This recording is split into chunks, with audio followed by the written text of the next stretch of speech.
பர்திமேயு சுவிசேஷ ஊழியங்கள் வழங்கும் நற்செய்தி நேரம். தேவ செய்தி பாஸ்டர் ஆர். அகஸ்டின். இந்த நாளில் உங்களோடு நான் பேசி வருகிறேன். கண்ணீர் கணக்கு உண்டு. அநேக நேரம் நாம் கண்ணீர் விடுறோம். நான் நல்லது தானே செஞ்சேன் அப்படின்னு சொல்லி அநேகர் சத்தமிட்டு கூட அழுறோம். ஆனால் நல்லது செய்கிறோன்னு நினச்சி நாமளே ஒரு குடும்பத்துக்கு கண்ணீர் காரணமாயிடக்கூடாது. அதுதான் சாராளுடைய வாழ்க்கையில் நடந்தது. ஏன்னா இந்த பிள்ளை அந்த அடிமை பெண்ணாலாவது என் வீடு கட்டப்படட்டும், இதுதான் அவசரப்பட்ட தீர்மானம். அந்த ஆகாரின் கண்ணீருக்கு அதுதான் காரணம். ஒரு நாள் போய் சத்தமிட்டு அழுதா, என் பிள்ளைய சாகிறதையே நான் பார்க்கணுமா அப்படின்னு அழுததுக்கு காரணம் யார்? அவதான். என்ன சொன்னா, இந்த பெண்ணாலாவது, இந்த அடிமை பெண்ணாலாவது என் வீடு கட்டும். தேவ சித்தம் அதுவா? இல்லைங்க. அவர் சொன்னார், உன் கர்ப்ப பிறப்பு தான்ப்பா உனக்கு பிள்ளை. எனக்கு கண்மலை வேதாமத்தை எங்கே இருந்தாலும் ஆதியாகமம் 16ஆம் அதிகாரத்தில் திரும்ப 2வது 3வது வசனத்தை அப்படி எடுத்து வச்சுக்கிறீங்களா? எல்லாரும் எடுத்து வச்சுக்கிட்டு தேடி எடுக்கிற வரைக்கும் நீங்களும் நானும் படுவோம். சீயோனே ஆத்மனே வெட்டி கத்தரான உங்க சர்வ வல்ல தேவனே. சீயோனே ஆத்மனே வெட்டி கத்தரான உங்க சர்வ வல்ல தேவனே. நீக்கினார் பாவ பாரமே, போக்கினார் சாபம் யாபமே. நீக்கினார் பாவ பாரமே, போக்கினார் சாபம் யாபமே. தாழ்த்திய நேசு கோலமதாகி, தாழ்த்திய நேசு கோலமதாகி தம் ஜீவனை இதாரே. தாழ்த்திய நேசு கோலமதாகி தம் ஜீவனை இதாரே. சீயோனே ஆட்டனே சிருஷ்டி கத்தரானவன் சர்வ வல்ல தேவனே. நிந்தனை சோதனையிலும் வந்ததாம் தொல்லைகளிலும், நிந்தனை சோதனையிலும் வந்ததாம் தொல்லைகளிலும், கண்ணின் மணி போல காவத்து தோனி, கண்ணின் மணி போல என்னை காவத்து தோனி நன்றியுடன் பாடுவோம். சீயோனே ஆத்மனே சிருஷ்டி கர்த்தரானவன் சர்வ வல்ல தேவன். சீயோனே ஆத்மனே சிருஷ்டி கர்த்தரானவன் சர்வ வல்ல தேவனே. எனக்கு அன்பானே, அவர் தாங்க சிருஷ்டி கர்த்தர். இந்த சிருஷ்டிகரை, அதாவது உன்னை சிருஷ்டித்தவர் உன்னை மறப்பாரோ? உன்னை உண்டாக்கினவர் கைவிடுவாரோ? ஆனால் அவசரப்பட்டு தீர்மானம் எடுத்துடுறோமே. வாசிங்க பார்க்கலாம். ஆதியாகமம் 16:2-3 வாசிக்கலாம். சாராய் ஆபிராமை நோக்கி நான் பிள்ளை பெறாதபடிக்கு கர்த்தர் என் கற்பத்தை அடைத்திருக்கிறார், என் அடிமை பெண்ணோடே சேரும். இவளே ஒரு பிரச்சனையை உண்டு பண்ணி வைக்கிறார். ஏன்னா இந்த அடிமை பெண்ணோடு சேரும். ஒருவேளை இவளால் இந்த வீடு என்ன செய்யலாம்? கட்டப்படும். சரி, ஆபிரகாமுக்கு இத்தனை சொல்லும் போது புத்தி எங்க போச்சு? ஏன்னா எப்பொருள் யார் யார் வாய் கேட்பினும் அப்பொருள் மெய்ப்பொருள் காண்பதுதான் அறிவுன்னு வள்ளுவன் சொல்லுகிறான். மனைவி சொன்னா கூட, ஏமா இறைவன் வாக்கு கொடுத்திருக்காரம்மா, குழந்தை பாக்கி யாரால வர்றது? கர்த்தரால். அப்ப ஏன் அந்த கர்த்தர் வரமாட்டாரா? ஏன் அவசரப்படுற? சொல்லவே இல்லையே. ஏன்னா மனுஷனுடைய மாம்சம் பலவீனம் உள்ளது, ஆவிதான் உற்சாகம் உள்ளது. அதனால உடனே என்ன பண்ணா, இந்த ஒருவேளை இந்த அடிமை பெண்ணாலாவது என் வீடு கட்டப்பட்டனோன்னு ஆபிரகாம் என்ன செய்தான்? ஒண்ணுமே சொல்லல. வாசிங்க 3ஆம் வசனத்தை. சாராயின் வார்த்தைக்கு ஆபிராம் செவி கொடுத்தான். ஆபிராம் கானான் தேசத்தில் 10 வருஷம் குடியிருந்த பின்பு ஆபிராமின் மனைவியாகிய சாராய் எகிப்து தேசத்தாளான தன் அடிமை பெண்ணாகிய ஆகாரை அழைத்து ஆபிரகாமின் மடியிலே கொடுத்தாள். அவன் ஆகாரோடே சேர்ந்த போது அவள் கர்ப்பம் தரித்தாள். அவள் தான் கர்ப்பவதியானதை கண்ட போது தன் நாச்சியாரை அற்பமாக எண்ணினாள். இப்ப என்னன்னா, வைக்கக்கூடாத இடத்துல வச்சாச்சு, இப்ப ஆவது குடையுது, குத்துதுன்னா என்ன இருக்கும்? இப்போ சாரான் கர்ப்பவதியாச்சு, இவளால் என் வீடு கட்டப்படணும்னா அவள் கர்ப்பவதியானோட பார்த்தா, நீ தான் ஒன்றும் இல்லாத ஆள், நான் தான் உரிமையான ஆள், எனக்கு தான் எல்லா அதிகாரம் சொல்லுந்தா பார்த்தா ஆபிரகாம் நான் தான் பிள்ளை போகிறேன். எனக்கு அன்பானோடே சில நேரம் நாமளே வழியில் ஒவ்வொரு இழுத்து என்ன செய்யக்கூடாது, நமக்கு அடாத வழக்கில் தலையிட்டக்கூடாது. ஒரு சின்ன உதாரணம் சொல்கிறேன். நான் ஒரு சமயத்தில் மழை பெஞ்சிச்சு. மழை பெய்யும்போது ஒரு நாய் மழையில் கத்திக்கிட்டே இருந்துச்சு. நான் அதை தூக்கிட்டு வீட்டுக்குள்ளே விட்டேன். அப்போ என் வீட்டுக்காரி சொன்னுவா, எதுக்கு இதை செய்கிறீங்க, அது வாட்டில் ஒதுங்கிடும், நம்ம ஏன் கவலைப்படணுன்னா. நான் நினச்சா கொஞ்சம் கூட இறக்கம் நான் பேசுகிறேன், பாவம் மழையில் நனையுதுன்னே. அப்படியா, சரி விட்ட பிறகு அந்த பலனை நீங்களே சொல்லுவீங்கன்னு விட்டுட்டான். நான் வீட்டுக்குள்ளே விட்டுட்டு அடுத்த ரூமில் கதவை பூட்டி தூங்கிட்டோம். இது கடைசியில் வீடு முழுக்க ஓடி அசிங்கப்படுத்தி காலையில் சொன்னான், ரொம்ப இறக்கப்பட்ட புண்ணியவாளை வாங்க இதை சுத்தப்படுத்துங்கன்னா. அப்போ தான் எனக்கு தெரிஞ்சு தேவையில்லாத காரியத்தில் இவளால் என் வீடு கட்டப்படட்டும்னு சொன்னான். ஆனால் அவள் என்ன செய்கிறா, தன் நாச்சியாரை அற்பமாக எண்ணினான். வாசிங்க. அப்பொழுது சாராய் ஆபிராமை நோக்கி, எனக்கு நேரிட்ட அநியாயம். யாருனால? நாமளே தவறு காரணமாத்துட்டு மற்றவங்களை குற்றம் சொல்லலாமா? மற்றவர்களை குற்றவாளி என்று தீர்க்கிற நீ யாரானாலும் சரி, போக்கு சொல்ல உனக்கு இடம் இல்லை. உன் கண்ணில் உத்தரம் இருக்கும் போது உன் சகோதரன் கண்ணில் இருக்க துரும்ப என்ன செய்ய வேண்டாம். எனக்கு அன்பானுடைய போதிக்கிற நாமே ஆகாதவனா போயிடக்கூடாது. இவ செஞ்சு விட்டு இப்ப சொல்றா, கர்த்தர் உமக்கும் எனக்கு நேரிட்ட அநியாயம் உமது மேல் சுமரும். அவரா தப்பு பண்ணாரு? இல்ல அவரா கேட்டாரு? உமது மேல் சுமரும். என் அடிமை பெண்ணை உம்முடைய மடியிலே கொடுத்தேன். அதுக்கு என்ன செய்யறது?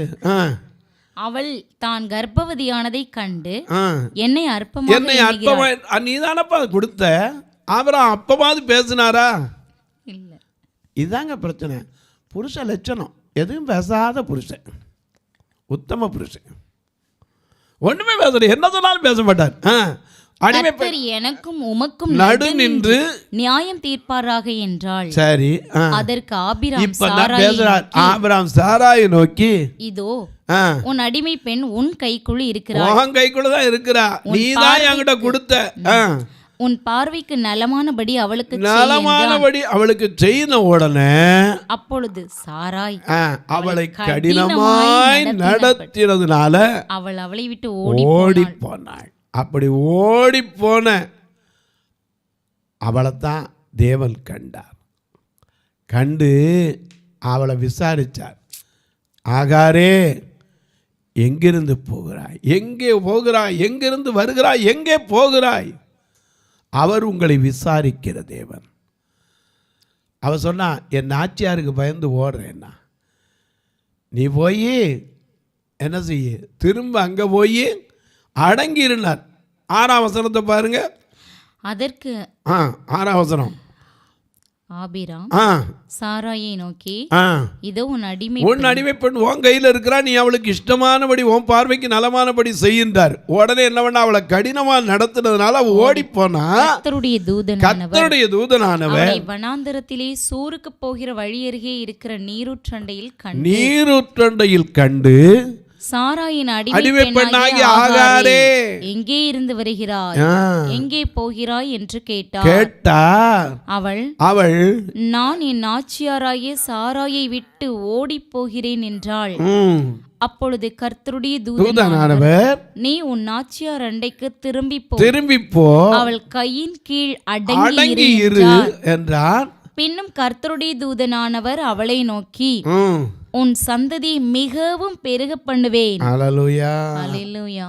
ஓடி போகும்போது வாக்கு தத்தம் வருது, உன் சந்ததியும் பெருக பண்ணுவேன், அது பெருகி எண்ணி முடியாததா இருக்கும் என்றார்.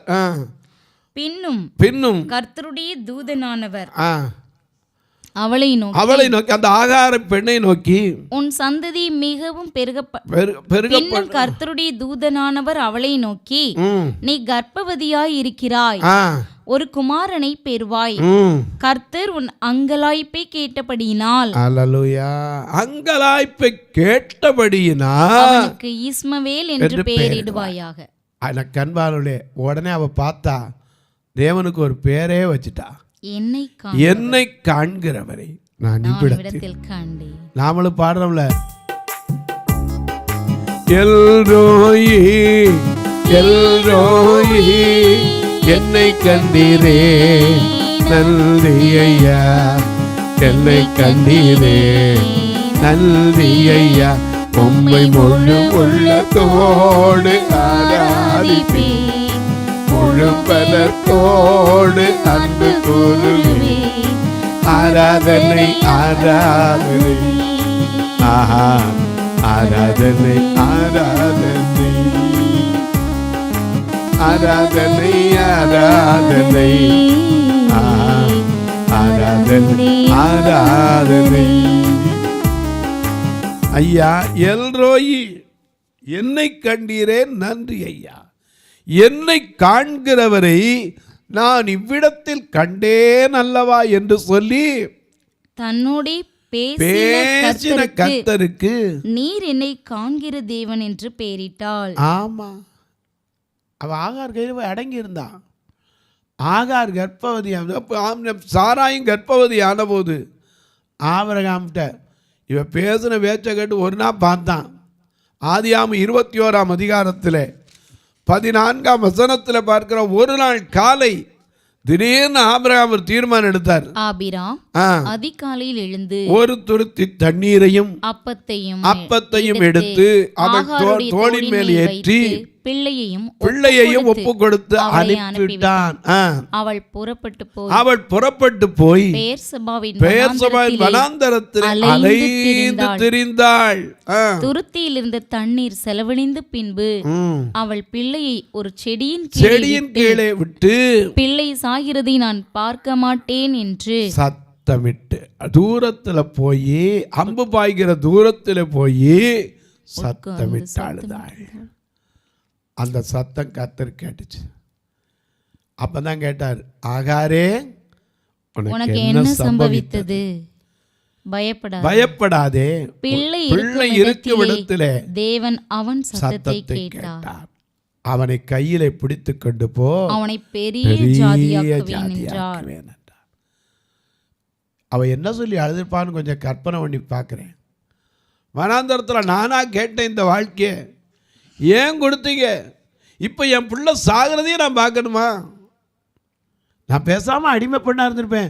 என்னையை கொடுத்து எனக்கு ஒரு பிள்ளையும் கொடுத்து இந்த வனாந்தரத்தில் விரட்டி விட்டு இப்போ பிள்ளை தண்ணி இல்லாமல் சாக போகுது, இப்படி ஒரு வாழ்க்கை எனக்கு வேணுமா, ஏன் கொடுத்து அவள் அழுதுருப்பான் மனசில் இருந்த பாரம். அப்போ தான் கர்த்தர் என்ன செய்தார், சாராயின் அடிமை பெண்ணாகி ஆகாரே உனக்கு என்ன சம்பவித்தது. ஏன்னா அவர் விசாரிக்கிற தேவன். ஆமென். விசாரிக்கிற தேவன் மட்டுமல்ல ஐயா, நம் கண்ணீரை துடைக்கிறவர். நாம பாடுறோம்ல, கண்ணீரெல்லாம் துடைத்திடுவா, கரம் பிடித்து நடத்திடுவா, கண்ணீரெல்லாம் துடைத்திடுவா, கரம் பிடித்து நடத்திடுவா, இன்னம் எல்லாம் ஏக்கம் எல்லாம் நிறைவேற்றுவா,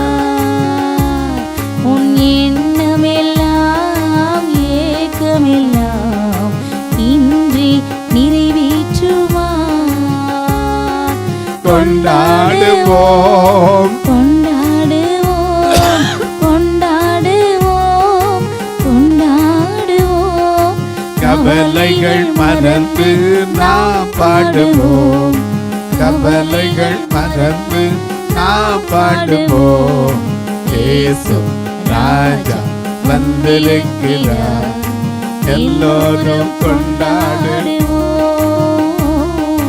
கைதட்டி நாம் பாடுவோம் கசையடிகள் உனக்காக காயமெல்லாம் உனக்காக திருரத்தம் உனக்காக திருந்திவா என் மகனே திருரத்தம் உனக்காக திருந்திடு என் மகளே கொண்டாடுவோம் கொண்டாடுவோம் கொண்டாடுவோம் கொண்டாடுவோம் கவலைகள் மறந்து நாம் பாடுவோம் கவலைகள் மறந்து நாம் பாடுவோம் இயேசு ராஜா வந்திருக்கிறார் எல்லோரும் கொண்டாடுவோம் கைதட்டில் நாம் பாடுவோம் கைதட்டில் நாம் பாடுவோம் கைதட்டி நாம் பாடுவோம் கண்ணீரை துடைப்பார் ஆகார் கண்ணீர் எப்படி துடைச்சாரு உன் பிள்ளைய கையில் பிடிச்சிட்டு போ அவனை பெரிய ஜாதியாக்குவேன் உன் பிள்ளையினுடைய சத்தத்தை நான் கேட்டேன் நான் இன்றைக்கு சொல்கிறேன் சத்தமிட்டு அழுகிறது ஏன் தெரியுமா அநேக நேரங்களில் மனசில் இருக்கிற வேதனை தாங்க முடியலன்னா தான் அதனால தான் ஆண்டவர் சொல்கிறார் நீ அழாதபடிக்கு உன் சத்தத்தை முதல்ல என்ன செய்யும் அடக்கிக்கோ ஏன்னா அடுத்தவன் கேட்கலாம் யோசேப்பு அழுததை யாரும் கேட்டாங்களாம் பார்வோன் வீட்டாரும் வீட்டாரும் கேட்டாங்களாம் ஏன்னா அவன் அவ்வளவு வேதனையோட தன் சகோதரனை கண்டபோது ஆனந்தத்தினால் அழுதானா இத்தனை பேர் இப்படி செஞ்சவன்லாம் ஆண்டவரே நீ உயிரோட வச்சிருக்கிறேங்கிறக்கு அழுதானா தெரியாது எனக்கு அன்பார்களே அழுகையில் 2 விதம் இருக்கு வேதனையின் கண்ணீர் ஆனந்த கண்ணீர் ரெண்டுமே இருக்கு யோசேப்பு ஒருவேளை சத்தமிட்டு அழுததுக்கு காரணம் என்ன இருக்கும் ஆனந்த கண்ணீராக இருக்கும் ஏன்னா அவன் யாரையும் அழிக்க நினைக்கலன்னா அவனுடைய வார்த்தையிலேருந்து சொல்லலாம் அவரே சொல்றார் நீங்கள் எனக்கு தீமை செய்ய நினைத்தீர்கள் ஆனால் கர்த்தரோ அதை நன்மையாக முடிய பண்ணினார் அப்படி நன்மையா முடிய பண்ற அதனால பயப்படாதீங்க நான் உங்களை மட்டுமில்ல உங்க பிள்ளைகளையும் பாதுகாப்பேன் நானே அப்ப எப்படி அவன் அழிக்கிற நினைப்பான் அதனால தான் அவனுடைய கண்ணீர் ஆனந்த கண்ணீர்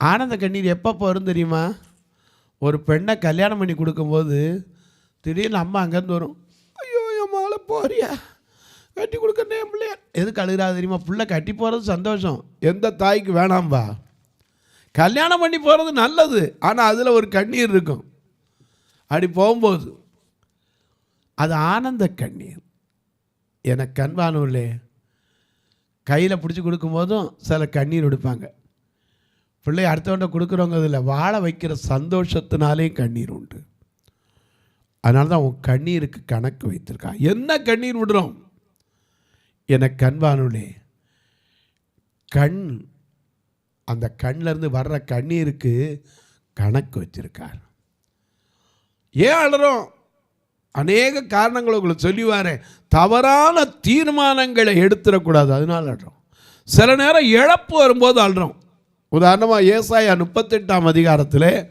எசேக்கியா ராஜா நோய்வாய்ப்பட்டான் அப்போ அவனுக்கு நோய்வாய்ப்பட்ட போது அந்நாட்களில் எசேக்கியா வியாதிப்பட்டு மரணத்துக்கு எதுவாக இருந்தான் அந்த நேரத்தில் பார்த்து ஆண்டவர் ஏசாயாட்ட சொல்லிவிட்டார் நீ போய் நான் செலத்தின் அதிபதியாக எசேக்கியாட்ட சொல்லு நீ பிழைக்க மாட்ட மறிச்சு போவே உன் வீட்டு காரியத்தெல்லாம் ஒழுங்குபடுத்தினான் உடனே அவ்வளோதான் சாவுன்ன உடனே பயம் வந்துடுச்சு இன்றைக்கி நமக்கு நிறையா பேருக்கு உண்டு எவனையா ஒருத்தர் சொல்லி பாருங்க எங்கள் ஊரில் வாங்க ஒருத்தர் சொல்லி செத்து போகணும்னு சொன்னால் சரி அவ்வளோதான் நம்மளை கடிச்சே விடுவான் ஏன்னா மரணம் பயம் எப்போனாலும் சரி ஒரு நாள் என்ன வரும் எல்லாரும் ஒரு நாள் என்ன செய்வோம் போய் சேருவோம் யாராக இருந்தாலும் சரி எவ்வளவு பெரிய மனுஷனுக்கும் நிச்சயம் மரணம் நிச்சயம். பிறக்க ஒரு காலம், இறக்க ஒரு காலம் உண்டு. ஏன்னா ஆரம்பம் ஒன்று இருந்தால் முடிவுன்னு ஒன்று இருக்கணும். எல்லாத்துக்கும் முடிவு இல்லாமல் இருந்தால் என்ன ஆகுங்க? ஆண்டவருக்கு தான் வச்சுருக்காரு. இங்கே அநேக நேரங்களில் இவனுக்கு முடியுதுன்னு ஒரே கத்திட்டான். ஐயோ, நான் உண்மையாக இருந்தேன், உத்தமமாக இருந்தேன், உமது பார்வைக்கு நல்லது தானே செஞ்சேன், என்னையே கொஞ்சம் நினச்சி பாருங்கன்னார். ஆண்டவருக்கு பின்னிட்டு அந்த அழுகையை பார்த்தோன்னே இவனை கொண்டு எங்கே சீயோனில் வைக்கிறது? ஆண்டவர் அங்கன்னு சொல்லிட்டார், போய் சொல்லுப்பா, உன் கண்ணீரை கண்டேன், உன் விண்ணப்பத்தை கேட்டேன், நான் உன்னை குணமாக்குவேன், 15 வருஷத்தை உனக்காக காலத்தையே பின்னிட்டு திருப்புறேன்ட்டார். ஏன்னா சில நேரம் இழக்கும் போது சாவுன்னு ஆடுறோம், சில நேரம் இழந்ததை நினச்சி ஆடுறோம். ஆனால் ஒன்று தெரிஞ்சுக்கோங்க, எதுக்கு அழுதாலும் சரி ஒரு காரியத்தை நீங்கள் மனதில் வச்சுக்கணும். நம்ம நாட்டில் பழமொழி உண்டு, அணை கடந்த வெள்ளம் அழுதாலும் வராது, ஆண்டாண்டு காலம் அழுது புலம்பினாலும் மாண்டார் மீண்டு வருவரோ அப்படின்னது உலக வழக்கம். ஆனால் இந்த பைபிள் அப்படி சொல்லலை. நித்திரை அடைந்திருக்கிறவர்கள் நிமித்தம் நம்பிக்கையற்றவர்களா போயிடாதீங்க அப்படின்னு பவுலே சொல்லியிருக்கார். மற்றவர்களை போல அறிவில்லாமல் இருந்துடாதீங்க. ஏன்னா ஒரு நாள் எக்கால சத்தம் தொனிக்கும், இயேசு மகாராஜா வருவார். ஐயா, அப்பொழுது கிறிஸ்துவுக்குள்ளாய் மரித்தவர்கள் எல்லாம் எழுந்திருப்பார்கள். உயிரோடு இருக்கும் நாமும் கர்த்தருக்கு எதிர்கொண்டு ஆமா எதிர்கொண்டு போவோம். ஏன்னா அதனாலதான் கர்த்தர் தந்த நாவு அது உம்மை குறித்து பாடும், கர்த்தர் தந்த நாவு அது உம்மை துதித்து பாடும். நீரின்றி பாடலேதப்பா ஏசப்பா, நீரின்றி பாடலேதப்பா. கர்த்தரை பாடுவே, கர்த்தரை போற்றுவே, உயிரோடு இருக்கும் நான். கர்த்தரை பாடுவே, கர்த்தரை போற்றுவே, உயிரோடு இருக்கும் நாளெல்லாம் கர்த்தரை துதித்து மகிழ்வே மகிழ்வே.